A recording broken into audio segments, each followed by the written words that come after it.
You've heard some reports of late that we've got some citizens that are helping to patrol the U.S.-Mexican border, some of the militias that are working here in South Texas. Among the folks that are helping out, K.C. Massey. He is Patriot Site Commander and had a chance to speak with K.C. a couple of days back and want to introduce him to you, and K.C. can tell us what they're doing day to day. K.C., I understand you had a long night last night. What happened, dude?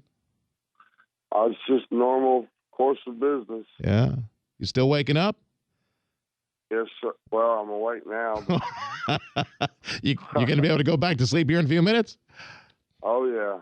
All right. So, Casey, tell me about the militia operations taking place here in South Texas. How many folks are helping out? How big is the volunteer group on the U.S.-Mexican border in our region here in the Valley? Well, first I'd like to clarify that we are not a militia. We are private, concerned citizens. We are not a militia.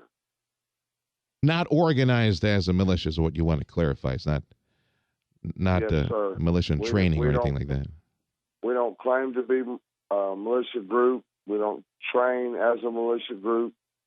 We're just citizens coming together to defend our country and our neighbors. How big is your group, Casey? It changes from day to day. We get people that come in. We get people that go back home, usually 15, 20. Are there some folks from the Rio Grande Valley, or is it all folks from out of town? No, sir. We have several people that come from the Rio Grande Valley area, from McAllen up to Harlingen, Benito, Brownsville. How did y'all meet, by the way? Did you guys communicate online, or you belong to a network, an online group? How did you guys meet each other? The majority of us, I guess, came together through Facebook, social media. Okay. All right. That makes sense. How much longer are you going to be patrolling down here, and where are you patrolling? Is it just private land? Yes, we're patrolling on private property, and we'll be here as long as it takes to seal the border. Are you here on invitation by the property owners, or did you offer them some assistance? We were originally brought here at the request of a property owner, and then we've had other property owners request that we help, and we have gone and talked to other people as well.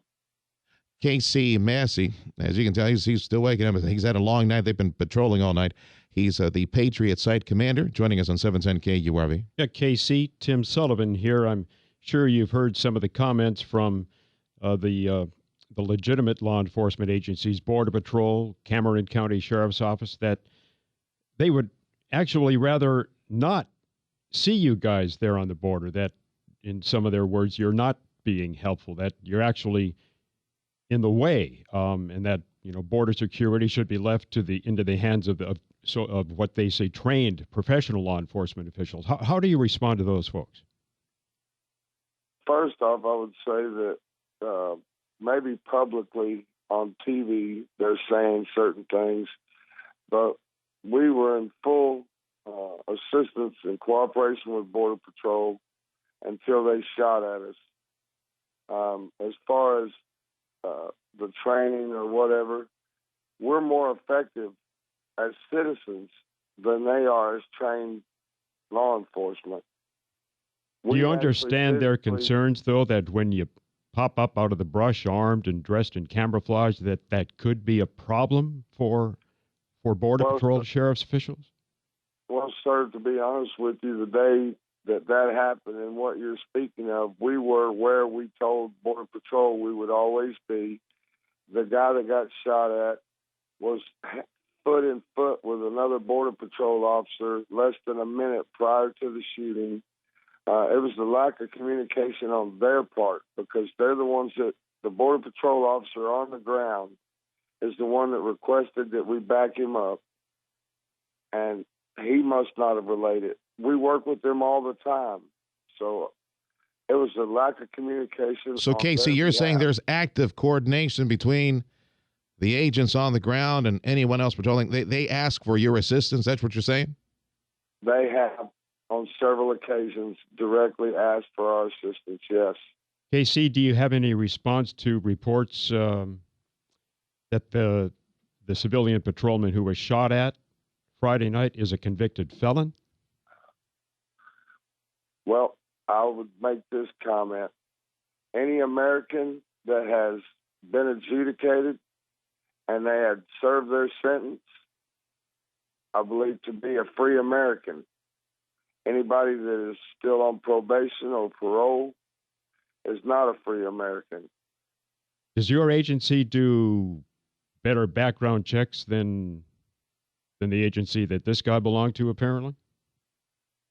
Well, sir, we are not an agency. We do not have law enforcement connections to databases, so we have to work on the honor system. You'll take in anyone that just shows up and wants to volunteer with you.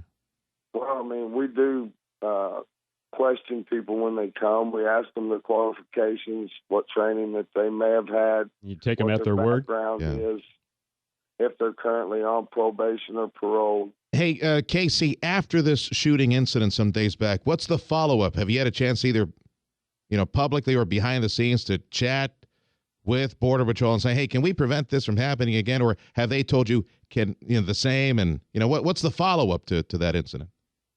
The problem is the federal government, the individual agents, and you ask the neighbors and the individual agents privately. The neighbors you can ask publicly, but the agents, if you ask them privately, will tell you that we were doing great work there.